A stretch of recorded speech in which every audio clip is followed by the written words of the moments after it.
യാത്രയിൽ വംശനാശ ഭീഷണി നേരിട്ടുകൊണ്ടിരിക്കുന്ന സിംഹവാലൻ കുരങ്ങിനെ കണ്ടു. ആദ്യം കണ്ടപ്പോൾ കരിങ്കുരങ്ങാണെന്നാണ് വിചാരിച്ചത്. രണ്ടും കാണാൻ ഓൾമോസ്റ്റ് സിമിലറാണ്. വാല് കണ്ടപ്പോഴാണ് ആൾ പിടികിട്ടിയത്.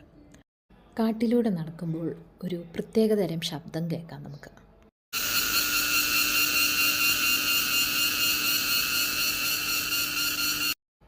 ഇത് ചിവീടിൻ്റെ ശബ്ദമാണ്. ഈ ശബ്ദം കൊണ്ട് അങ്ങോട്ട് കാടങ്ങ് പുളകിതയായിരിക്കുകയാണ്. ഈ ശബ്ദത്തിൻ്റെ ഉടമ ഈ ചിവീടാണ്. സൂക്ഷിച്ച് നോക്കിയാൽ നിങ്ങൾക്ക് കാണാം.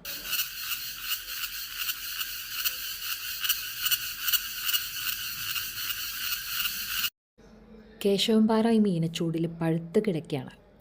കാട്ടിൽ നിന്നടിക്കുന്ന ഒരു കാറ്റ് മാത്രമാണ് ഏക ആശ്വാസം. അവിടെ കാട് മൂടിക്കൊണ്ട് പോയൊരു ബംഗ്ലാവിനെ കാണാം.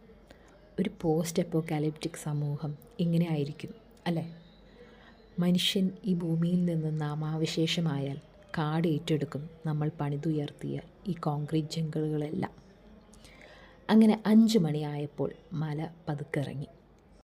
5 മണി വരെ നമുക്കവിടെ നിൽക്കാനുള്ള സമയം അനുവദിച്ചിരുന്നുള്ളൂ. അത് കഴിഞ്ഞാൽ ഫൈൻ അടിക്കും.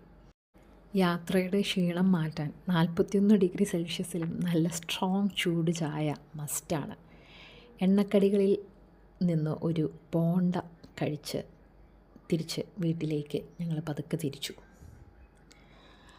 ഇനി വീണ്ടും കാണുന്നവരെ സഹ്യൻ എന്നെൻ്റെ സാങ്കല്പിക കാമുകനോട് വിട.